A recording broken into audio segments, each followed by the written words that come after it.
अस्सलाम वालेकुम everyone, welcome back to chapter wise psychology lectures. उम्मीद करती हूँ कि आप सब खैरियत से होंगे और अपनी लाइफ को बेहतर से बेहतरीन बनाने की कोशिश कर रहे होंगे।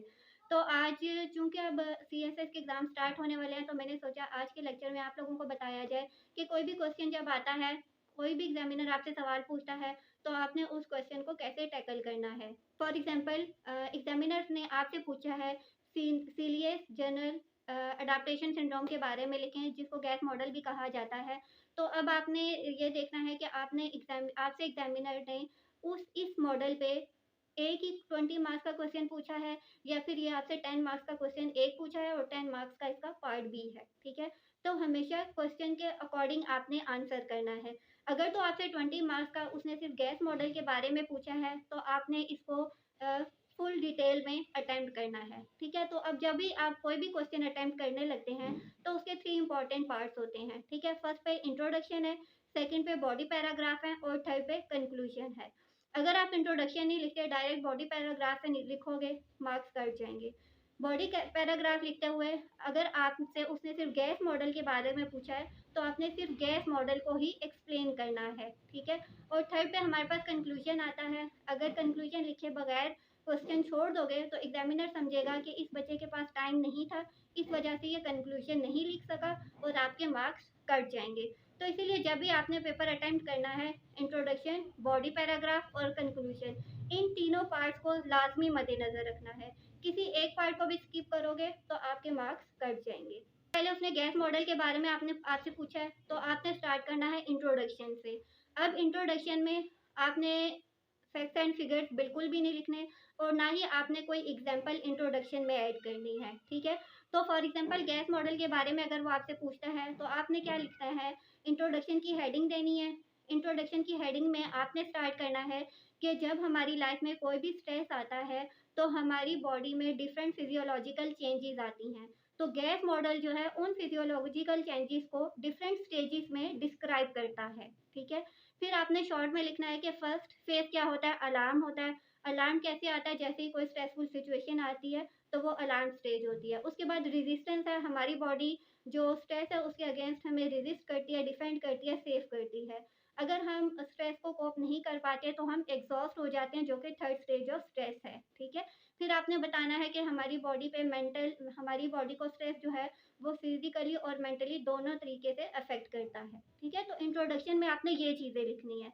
अब यहाँ पे कोई एग्जांपल, कोई फैक्ट एंड फिगर आपने नहीं ऐड करना। ठीक, फिर आपने सेकंड पार्ट की तरफ चलना है, जिसमें आपने हेडिंग देनी है serious general adaptation syndrome model. ठीक है, और इसके नीचे छोटी सी हेडिंग आपने देनी है गैस मॉडल।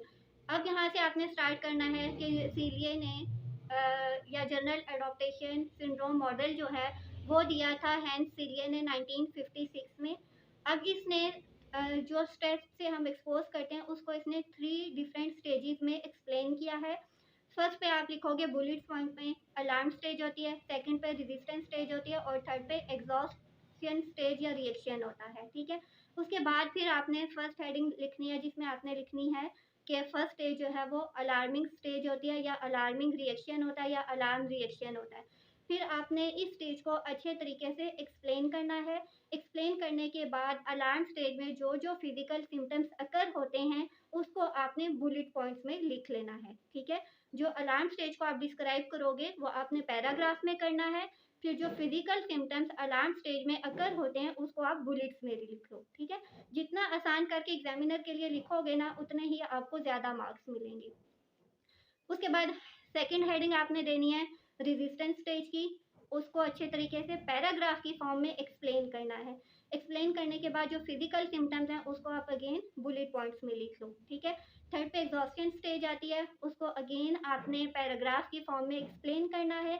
एक्सप्लेन करने के बाद जो जो फिजिकल सिम्टम्स अकर होंगे वो आपने बुलेट पॉइंट्स में लिख लेने हैं। अब वेबसाइट पे मैंने इसके लेक्चर अपलोड कर दिए हैं, किस तरह से ग्राफ बनाना है वो मैं स्क्रीन पे भी पेस्ट कर दूंगी। उसके अलावा वेबसाइट का लिंक जहाँ पे नोट्स अपलोडेड हैं, उसका मैं लिंक जो है वो डिस्क्रिप्शन बॉक्स में डाल दूंगी। वहाँ जाके आप नोट्स भी पढ़ सकते हो, ग्राफ भी देख सकते हो और देख सकते हो अपने पेपर किस तरह से अटेम्प्ट करना है। ठीक है, तो ग्राफ आप लोगों ने लाजमी बनाना है। बहुत से स्टूडेंट इस क्वेश्चन को अटेम्प्ट करेंगे, सब लोग इसको एक्सप्लेन करेंगे, लेकिन आपका पेपर दूसरे से डिफरेंट इस तरह से हो सकता है कि लोगों के पास टाइम कम होता है, लोग ग्राफ नहीं बनाते, लोग चार्ट नहीं बनाते, लोग बुलेट पॉइंट्स में मेन चीज़ें नहीं लिख पाते, जिसकी वजह से एग्जामिनर को उनमें कुछ जो है ना उनके क्वेश्चन या आंसर में कुछ अलग दिखाई नहीं देता।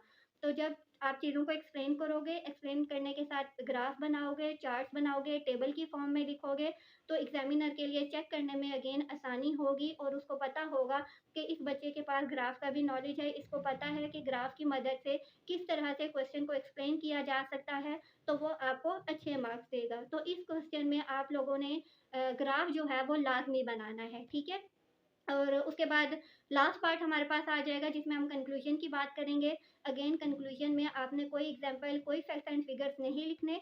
उसके अलावा जो चीज़ें आपने क्वेश्चन में एक्सप्लेन की हैं, उन्हीं चीज़ों की आपने समरी लिखनी है। कोई चीज़ अलग से या कुछ भी एडिशन नहीं करना आपने, ठीक है? जो आपने एक्सप्लेन किया है, उसी को आपने समराइज़ कर देना है, ठीक है?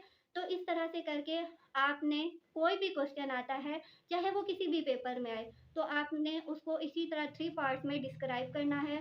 फर्स्ट पे इंट्रोडक्शन होगा, सेकंड बॉडी पैराग्राफ है। बॉडी पैराग्राफ में एग्जामिनर ने जितने पार्ट्स के बारे में पूछा है, उन सबको आपने एक्सप्लेन करना है और थर्ड पे कंक्लूजन है। एक भी पार्ट स्किप करोगे तो आपके मार्क्स कट जाएँगे, ठीक है? तो जैसे ही आपका कंक्लूजन खत्म हो जाएगा, आपने एंड पे एक लाइन लगा देनी है ताकि एग्जामिनर को शो हो जाए कि यहाँ पे क्वेश्चन आपका एंड हो चुका है, ठीक है? अब कोई सवाल हो कमेंट्स में पूछ सकते हो and best of luck for your exam. Allah ताला आप सबको कामयाब करे और कोई सवाल है तो अगेन पूछ लेना। अपनी नेक्स्ट वीडियो में मिलेंगे। Till then take care. Allah हाफ़िज़।